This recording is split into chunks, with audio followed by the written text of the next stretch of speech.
All right, thanks. Our next speaker is Professor Martin Lindquist from Johns Hopkins University. He's going to be talking about causality.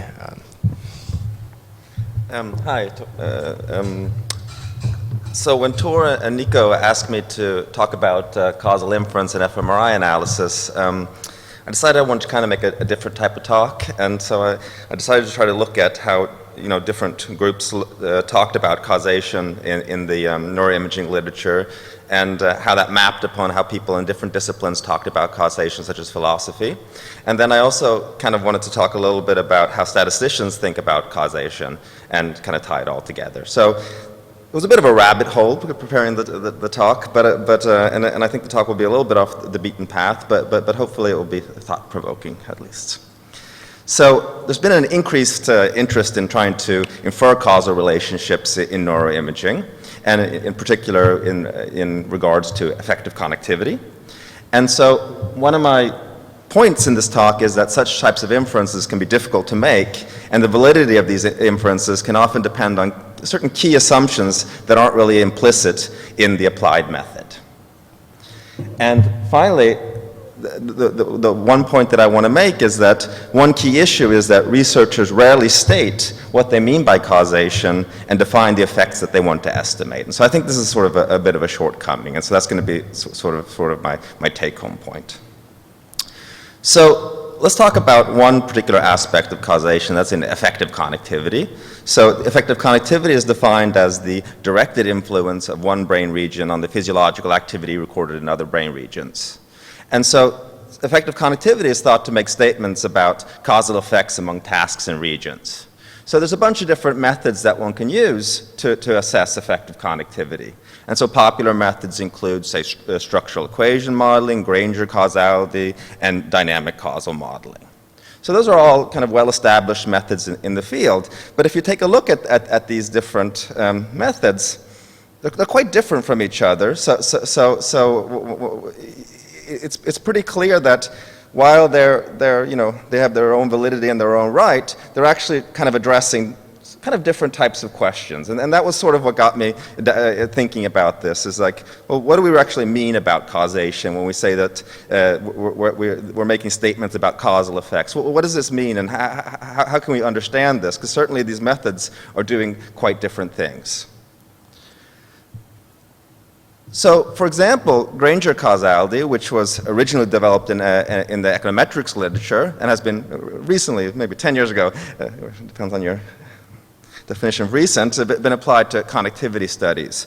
And so in Granger causality, we say that a variable z, G causes, or Granger causes, another variable y, if the past of z contains information that helps predict the future of y of and beyond the information already in the past of y itself, right? So that's the sort of the formal definition of Granger causality. So okay, that's a certain aspect, certain concept of causality, and that's often used, in the neuroimaging literature. Another type of causation we talk about is dynamic causal modeling. And so this treats the brain as a deterministic, nonlinear dynamic system that's subject to inputs and produces outputs. So if you look in that literature, you'll see, and here I'm using quotes here, is that causality in DCM is used in a control theory sense, and means that under the model, activity in one brain area causes dynamics in another, and that these dynamics cause the observations. Okay, so that's I guess that's how it's usually described in the DCM papers. So this was the one. I understand the second part of that, but the first part kind of confused me a little bit, because it says it's used in the control theory sense. Because I did a little reading in the control theory literature, and here, causation in the control theory literature often says that y depends on past and current values of z, but not on future values of z. So that's causal in the control theory sense, and that's also what we usually mean by causal in the time series literature as well. So basically, y depends on the past and current values of z, but not on future values.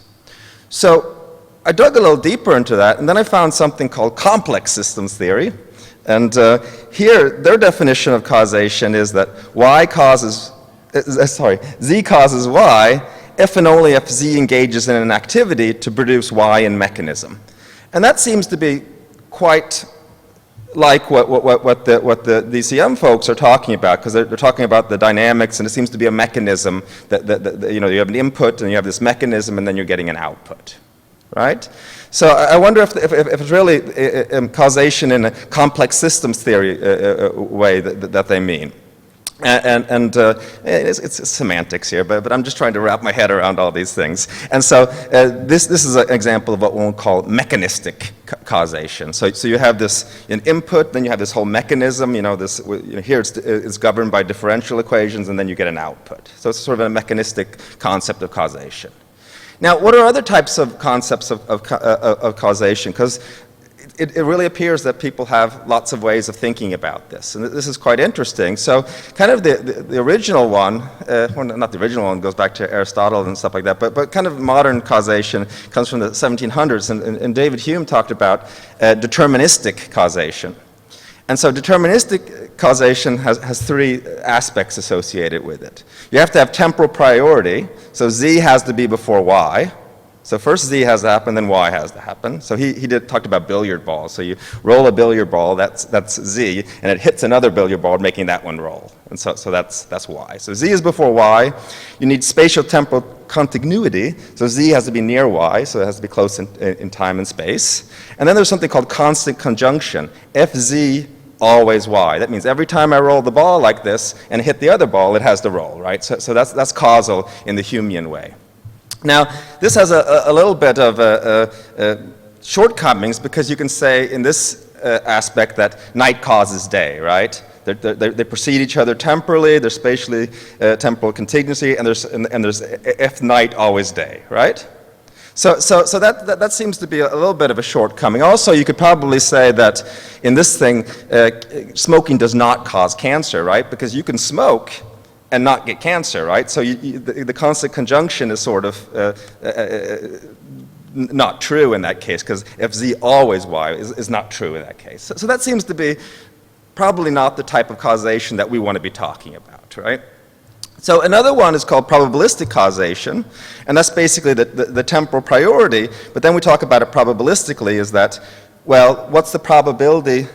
The probability of Y given Z is greater than just the probability of Y. So if Z happens, so if you smoke, the probability that you get cancer is higher than if you don't smoke, right?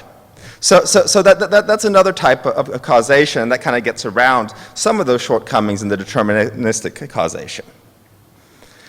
Finally, the one that most statisticians use is called counterfactual causation.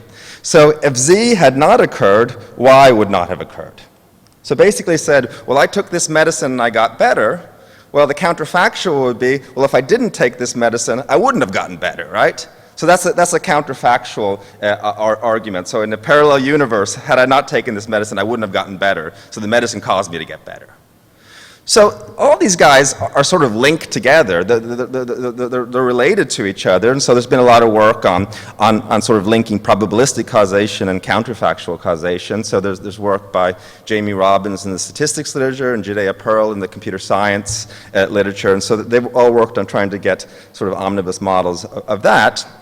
I also think that the mechanistic kind of causation that's talked about in the DCM literature might have some sort of counterfactual aspect to it, because you're saying that activity in one brain region causes dynamics in another that causes the observations. So it's sort of implying that if you hadn't applied that activity, you wouldn't have gotten that output, right? So there's sort of a counterfactual aspect to this as well, which is, you know, which kind of would be interesting to explore. So this is sort of just an example of the rabbit hole that I was talking about. Is that you know, there's lots of different. We talk about causation in neuroimaging, but there's lots of different ways of talking about causation, right? And they're quite different from each other. And you know, there's not necessarily that one is wrong or one is right, right? I mean, they're just different sort of definitions of a topic. But it becomes very, very difficult to have a kind of not honest, but to have a solid scientific argument if you're talking about different things, or if you haven't defined what you're talking about. So that's why I'm sort of listing all of these things. I don't want it to be sort of just a dry list of things, but I think it's really, for us as scientists, it's really important that we kind of sit down and kind of carefully talk about, when I'm saying that I'm talking about causation, well, I'm talking about it in the probabilistic sense, or I'm talking about it in the mechanistic sense, or in the counterfactual sense. Now that's much more useful, and then I think we can have a much stronger argument. And it's sort of like, otherwise we're comparing apples to oranges, right? And I don't think that that's a useful thing to do. So this was one of the main things that I wanted to talk about here, is that we really have to be a little bit more stringent and tighten our belt a little bit when we talk about these type of concepts, because we're talking about things that we haven't really defined properly, or we've defined in a way that's maybe not as obvious as it could be. Okay. So how do statisticians talk about this? Well, this has sort of become a very big deal in statistics in the last couple of years. And there's been this sort of like distinction between causation and association, and that's been debated in the literature since the development of the theory of correlation about 100 years ago. And anyone who's taken Stats 101 has seen these bold texts: correlation does not equal causation and whatnot. And so that's sort of been a big mantra in Stats 101. And in general, statisticians have introduced two sorts of influential approaches towards studying causation. One is more related to the probabilistic causation, and the other to this counterfactual causation. And so the first one dates back to Yule, who described what he called illusory correlations that should not be given a causal interpretation. And so an example of that would be, well, if you go and you look at every country, and you look at the life expectancy in that country, and you look at the number of TVs per capita in that country, those guys are going to be crazy highly correlated, right? But that doesn't mean that you should be sending TVs to countries in order to increase their life expectancy, because that's sort of an illusory correlation. They have a relationship, but it's not, certainly not causal, right?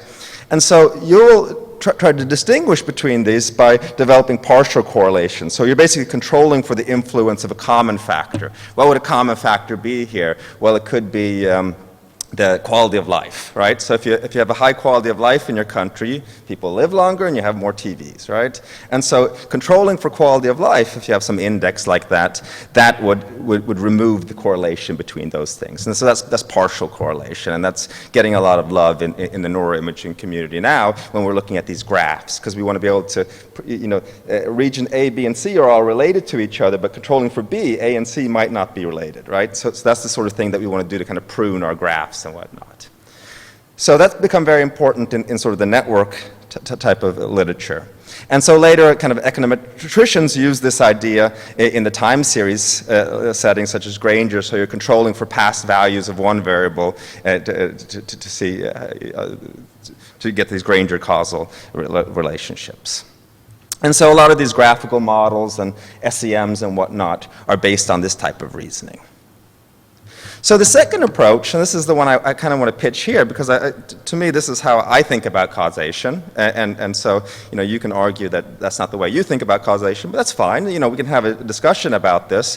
But the second approach is based on the theory of experimental design. And here, a good design, or randomization, is used to remove concerns about spurious relationships.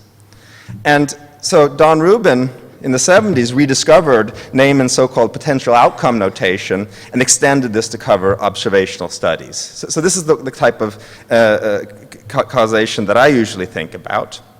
And so currently in the stats literature, there's a growing literature on this, and there's a whole subdiscipline of stats called causal inference. And this name and Rubin approach has come to dominate. So there's other ways of doing this. So Judea Pearl has his own way of language of doing causation and whatnot. But this is the one I'm going to be talking about now. Okay? So because causal inference is implicitly the act of making inference about causal relationships, it's important that we understand what notion of causation is under consideration, right? I've already said that, well, hey, you know what, how can we talk about causation if we don't define what is meant by causation, right? So what do I mean by causation here? Well, in this Neyman-Rubin approach, we require causal relationships to sustain what's called counterfactual conditional statements. So what does counterfactual conditional statements mean? So again, this is the example. Bob is sick. He takes medicine and gets better. So what do we want to know? Well, we want to know, did the medicine cause Bob to get better? Well, in order to understand that, we have to speculate and say, well, what would have happened if Bob did not take the medicine, right? Because that's the counterfactual. He took the medicine, he got better. So what would have happened had he not taken the medicine? Well, two things could have happened. He would not have gotten better, so he would have still been ill, or alternatively, he would have gotten better. Those are the two possible things that could have happened, right? So according to the first one, A, in which he did not get better, taking the medicine caused Bob to get better, because when he took the medicine, he got better. When he didn't take the medicine, he did not get better. So ergo, the medicine caused Bob to get better, right? According to B, he would have gotten better regardless, so taking the medicine doesn't cause Bob to get better, right? So this is the idea behind the counterfactual statements. I'm interested in, did the medicine cause Bob to get better? Well, then I have to explore and try to figure out what would have happened had Bob taken an alternate treatment and not taken the medicine. And that's the goal of causal inference in this counterfactual sense. So in the brain imaging sense, it would be that, well, if I have activity in brain region A, this causes activity in brain region B. But in this case, what does that mean? Well, had I not had activity in A, I wouldn't have had activity in B, right? So that's sort of how we think about causation, where I think about causation. Okay? Does that make sense? Somewhat. So, of course, this is just all semantics so far, so we have to figure out a way to take this semantics and formalize it in a way, you know, we statistician like equations and random variables and stuff. So we have to be able to figure out a way to take this semantics and formalize it into equations. And so this is where the so-called potential outcomes notation comes into play. And so counterfactual ideas can be expressed using this potential outcomes notation. So again, let's suppose that each individual in the population, so each subject in our study, can be exposed to two different treatments. We're going to call them 0 or 1. So 0 is you get the drug, no, 0 you don't get the drug, and 1 you get the drug, right? So those are the two possible treatments. We have a population of people that are sick. Half of the people we don't give the drug and they get 0s, and half of them we give the drug and they get their 1s. Okay? Now, each individual, I, has a potential outcome under each treatment. So for example, if Tor was sick and I did not give him the drug, I would observe yi of 0. So that would be Tor's response under getting a placebo.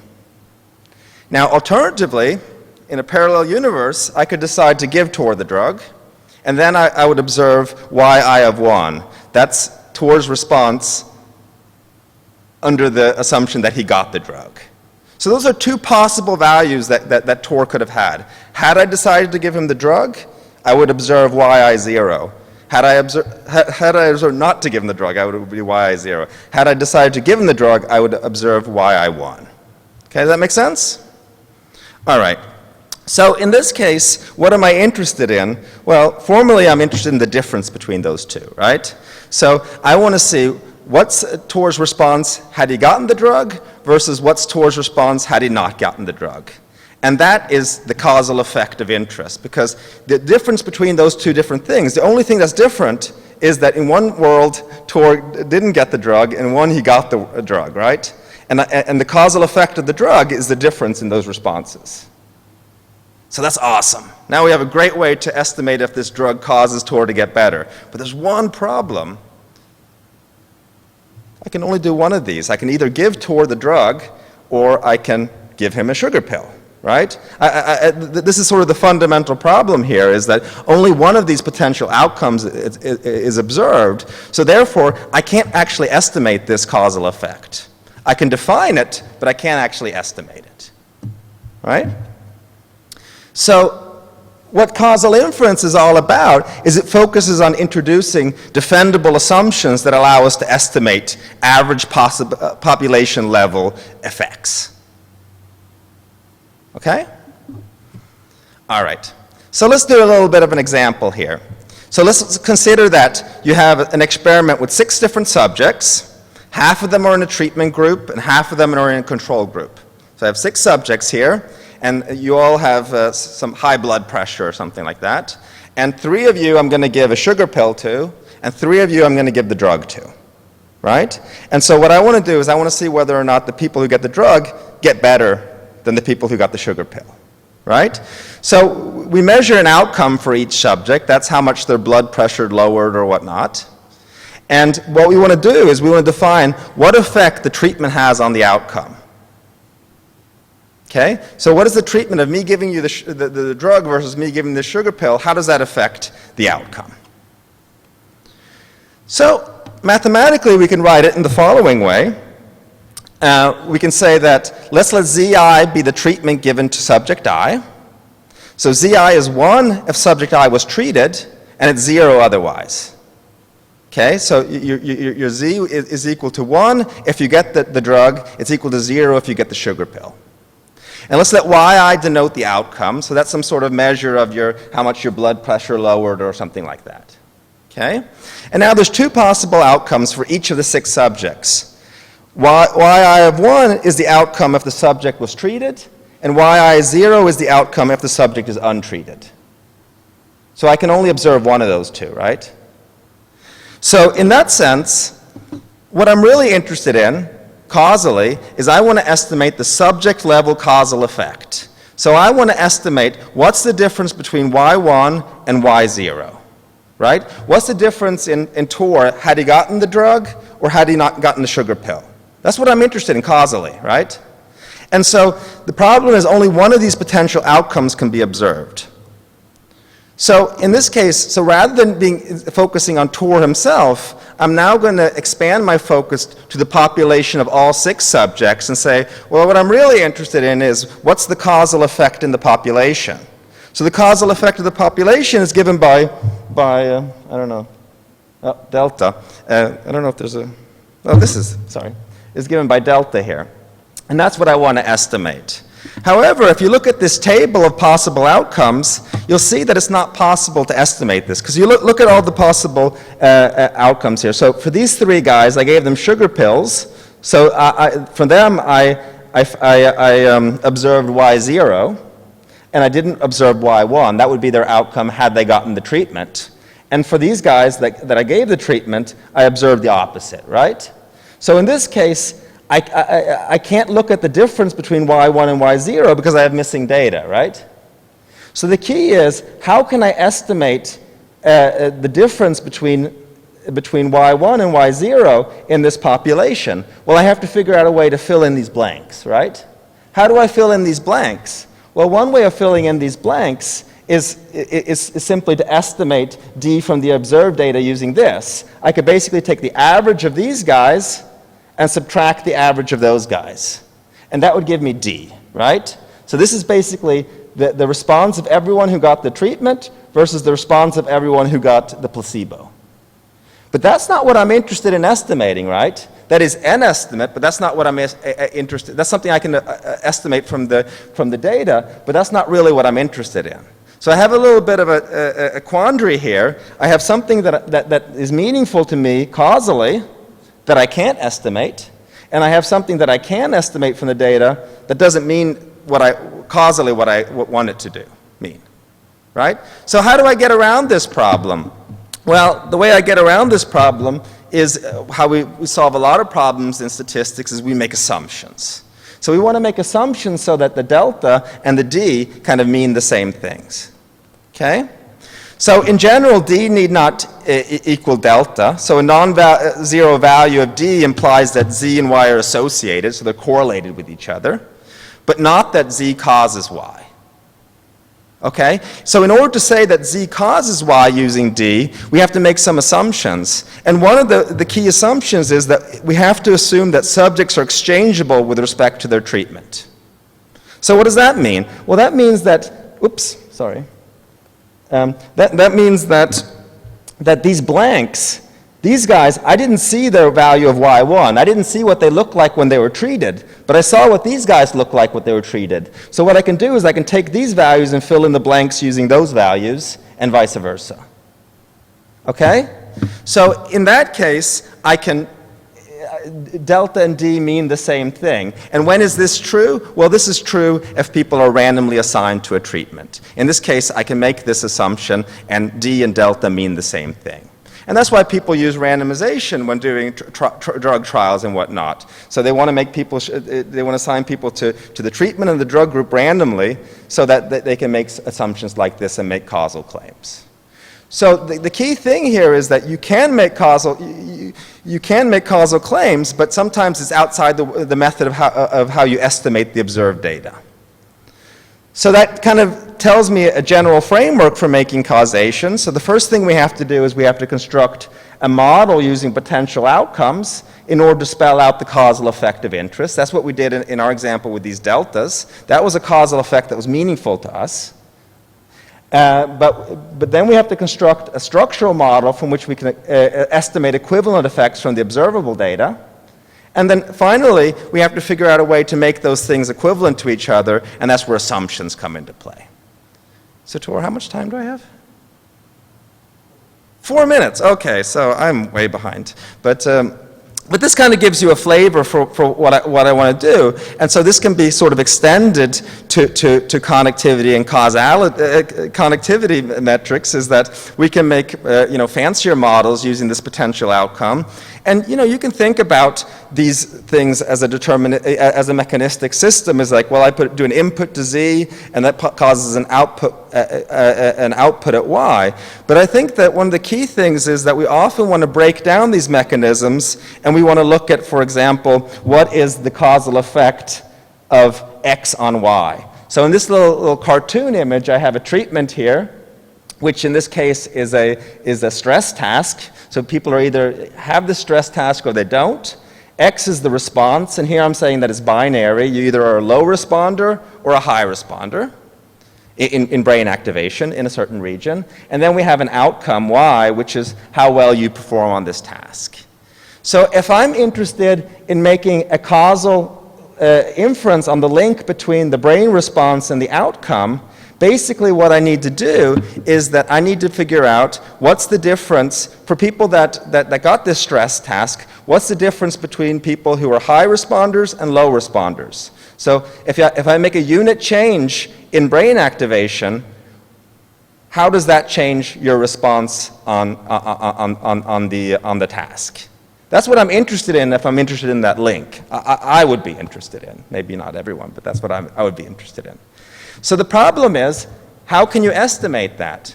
Well, the problem is it's very, very difficult to estimate because there are things called confounders. And so in this case, I would speculate, let's say that we basically need subjects to be exchangeable with respect to their brain response. But here, let's say that we have some confounding variables. Let's say that we have two different types of subjects here. We have resilient subjects that are resilient to stress and subjects that are non-resilient. So the resilient subjects tend to respond high, have high brain activation, and the non-resilients tend to have low brain activation. But also, the resilient subjects tend to perform better on average than their non-resilient subjects at every level of X and Z. So basically, if we have this confounding variable, what's going to happen is that our estimate of that link between the brain and the outcome is going to be biased. Because basically, when we're looking at what does a unit change in brain response lead to, how does that affect your outcome on this stress test, The problem is that we're not actually comparing the same groups anymore. We're actually going to be comparing resilient people to non-resilient people, because all the non-resilient people have low brain responses, and the resilient people have high brain responses. So when we're looking at that unit change, we're actually comparing different groups to each other. Okay? And so that's not going to be a true causal effect, because we have this confounding variable. And that's sort of going to be very difficult in any, because the brain is so darn complicated, right? And humans are so complicated. So when we make these intricate brain networks, it's really hard to make sure that you're actually controlling for all these sort of confounding things, such as genetic information or you know, it could be gender, or I mean, whatever type of age differences and things like that. So if we're not careful about that, I think that a lot of these causal estimates are going to be biased and might actually be wrong. You can have kind of like Simpson's paradox type styles where you have a changing of the sign and stuff like that. So are there ways around that? Well, there are, but I only have 2 minutes now, so you're going to have to wait for next year. No, but there are different ways in statistics to sort of match subjects on each other. So here, this is one of my take-home points, is I think that if we're interested in these sort of causal inferences, and because what we're basically doing is we're looking at observational studies, right? You know, we can randomize people to certain inputs and certain outputs and whatnot, but once we're down the path, it's all observational of whether this brain is on or off. So in some sense, in order to get these downstream effects, we have to make sure that we're getting rid of this confounding. So in statistics, we use something called matching. So basically what we do is we try to find subjects that are so similar to each other and then compare them to each other to kind of get rid of these sort of confounding. And so there's a very popular way of doing this, which is called propensity score matching, which basically you take in all your covariates and you get a propensity score, and then you sort of match people based on these propensity scores. And I think that that's something that if we really want to, first of all, if we like to do this counterfactual type of causation, which I think is intuitive, and we want to be able to figure out these downstream effects, we have to think a little bit more about matching our subjects and making more careful inferences on that. So I know I'm rushing a little bit here, but that's the way of the world, I guess. So the conclusions is that in the last few decades, statisticians have generated a lot of literature on causal inference. And basically the way that we typically think about it is that causal relationships sustain these counterfactual conditional statements. So, you know, you get the drug, you get better. You don't get the drug, you don't get better, right? And then there's a causal effect of that drug. And I think that a lot of this type of thinking, you know, this kind of thinking is useful because it allows us to think about causal estimates independently of the estimated values. And it allows us to make assumptions under which, you know, commonly employed estimators such as structural equation models and whatnot can be used to give causal interpretations. So that's kind of one of my take-home points. So there's two main take-home points is that, okay, we're talking a lot about causation in neuroimaging, and that's not going to change because that's sort of the holy grail, right? And so when we were talking about causation, I think we have to be really careful about what we mean by causation so that we know that we're talking about the same thing. So that's A. And then second, I'm also proposing that, you know, if you're interested in this sort of counterfactual way of thinking about causation, then there's a big literature in statistics that I believe could be quite useful for us as a discipline. So that was my second point of my talk, was to sort of introduce you to that. So with that, I thank you for your time, and sorry for taking you down this rabbit hole. And this, I think it's a little bit of an unorthodox talk, but I hope it at least was thought-provoking.